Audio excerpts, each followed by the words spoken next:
Chilli powder, ಸಖತ್ ಖಾರ ಬಣ್ಣ ಮತ್ತು ರುಚಿ ಆಚಿ ಚಿಲ್ಲಿ ಪೌಡರ್. ನೇತ್ರಾವತಿ ನದಿ ತೀರದಲ್ಲಿ ನೂರಾರು ಶವ ಹೂತಿಟ್ಟ ಆರೋಪ ಪ್ರಕರಣ. ಶಿವಮೊಗ್ಗ ಜೈಲಿನಲ್ಲಿ ಮುಂದುವರೆದ ಆರೋಪಿ ಚಿನ್ನಯ್ಯ ವಿಚಾರಣೆ ವೇಳೆ ಹೇಳಿದ್ದನ್ನೇ ಹೇಳ್ತಾ ಇರುವ ಆರೋಪಿ ಚಿನ್ನಯ್ಯ.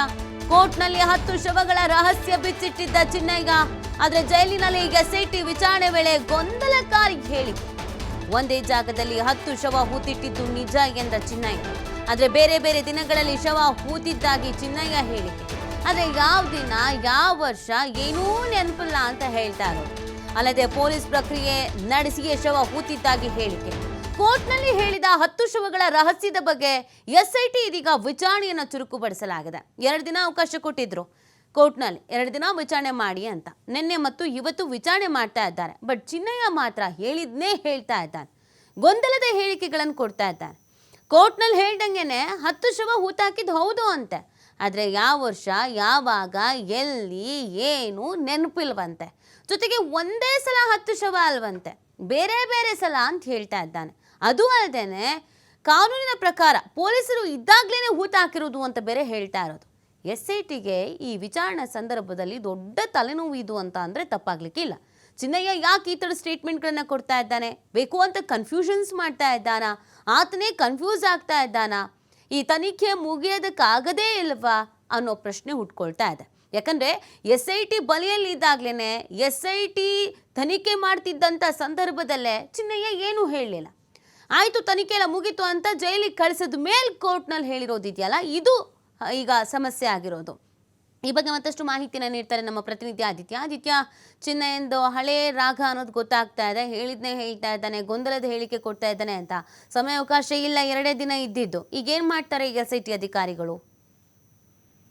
ನಿತ್ಯ ಅಂದ್ರೆ ಇಲ್ಲಿ SIT ಅಧಿಕಾರಿಗಳಿಗೆ ಒಂದು ಕ್ಲಾರಿಟಿ ಬೇಕಿತ್ತು. ಈತ 10 ಶವಗಳನ್ನ ಹೂತು ಹಾಕಿದ್ದಾನೆ ಅಂತ ಹೇಳಿದಾನೆ. ಇದು ನಿರ್ದಿಷ್ಟವಾಗಿ ಎಲ್ಲಿ ಮತ್ತು ಯಾವಾಗ ಹಾಗೂ ಆ ಶವಗಳ ಸ್ಥಿತಿ ಯಾವುದು ಅಂತ, ಅಂದ್ರೆ ಕಾನೂನಾತ್ಮಕ ಪ್ರಕ್ರಿಯೆಗಳು ಆಗಿತ್ತಾ, ಅದು UDR ಶವಗಳ ಅಥವಾ ಪೊಲೀಸರೆಲ್ಲ ಇದ್ರ ಇದನ್ನ ದಫನ ಮಾಡುವಂತ ಹೊತ್ತಲ್ಲಿ ಒಂದಿಷ್ಟು ವಿಚಾರಗಳು ಬೇಕಾಗುತ್ತೆ ಮುಂದಿನ ತನಿಖೆಗೆ ಬೇಕಾದಂತ ರೀತಿಯಲ್ಲಿ.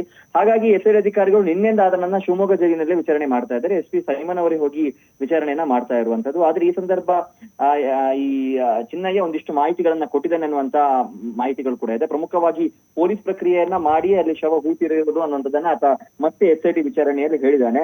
ಆದ್ರೆ ಕೋರ್ಟ್ ನಲ್ಲೂ ಕೂಡ ಆತ ಕೊಟ್ಟಂತ ಹೇಳಿಕೆ ಇಷ್ಟೇ, ನಾನು 10 ಶವಗಳನ್ನ ಒಂದೇ ಜಾಗದಲ್ಲಿ ಹೂತು ಹಾಕಿದ್ದೀನಿ ಅನ್ನೋದು. ಸೊ ಇದು ಬಹಳ ಗೊಂದಲಕ್ಕೆ ಕಾರಣವಾಗಿತ್ತು. ಯಾಕಂದ್ರೆ SIT ಅಧಿಕಾರಿಗಳು ಅಷ್ಟು ದಿನಗಳ ಕಾಲ ಆತನನ್ನ ವಿಚಾರಣೆ ಮಾಡಿದ ಸಂದರ್ಭದಲ್ಲಿ ಹೇಳದಂತ ವಿಚಾರವನ್ನ ಈಗ ಯಾಕೆ ಈತ ಪ್ರಸ್ತಾಪ ಮಾಡಿದ ಅನ್ನುವಂಥದ್ದು ಮತ್ತು ಆತ ಕೊಟ್ಟಂತ ಹೇಳಿಕೆಯನ್ನ ಗಮನಿಸಿದ ಸಂದರ್ಭ SIT ಅಧಿಕಾರಿಗಳಿಗೂ ಕೂಡ ಇದು ತಲೆನೋವಾಯಿತು.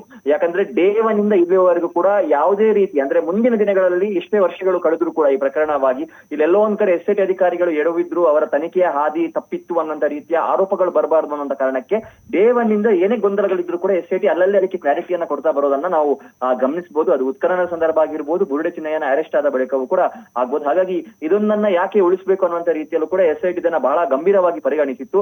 ಸೊ ಈ ವಿಚಾರವನ್ನ ಕೆದಕೋದಕ್ಕೆ ಮುಂದಾಗಿತ್ತು. ಇವತ್ತು ಕೂಡ ವಿಚಾರಣೆ ಶಿವಮೊಗ್ಗ ಜೈಲಿನಲ್ಲಿ ಮುಂದುವರಿದಿದೆ.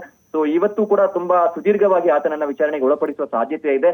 ಇನ್ ಕೇಸ್ ಅದು ಸಾಮಾನ್ಯವಾಗಿ UDR ಪ್ರಕರಣ ಆಗಿದ್ರೆ ಅದನ್ನ ಕೋರ್ಟ್ ನಲ್ಲಿ ಒತ್ತಿ ಹೇಳುವಂತ ಅವಶ್ಯಕತೆ ಏನಿತ್ತು ಮತ್ತು 10 ಶವಗಳನ್ನ ಒಮ್ಮೆಗೆ ಹೂತು ಹಾಕಿದ್ದ. ಯಾಕಂದ್ರೆ ನಾರ್ಮಲ್ ಆಗಿ ಇತರ ಅಪರಿಚಿತ ಶವಗಳನ್ನ ದಫನ ಮಾಡ್ಲಿಕ್ಕಂತ ಒಂದು ಜಾಗವನ್ನ ಗುರುತಿಸಿರ್ತಾರೆ.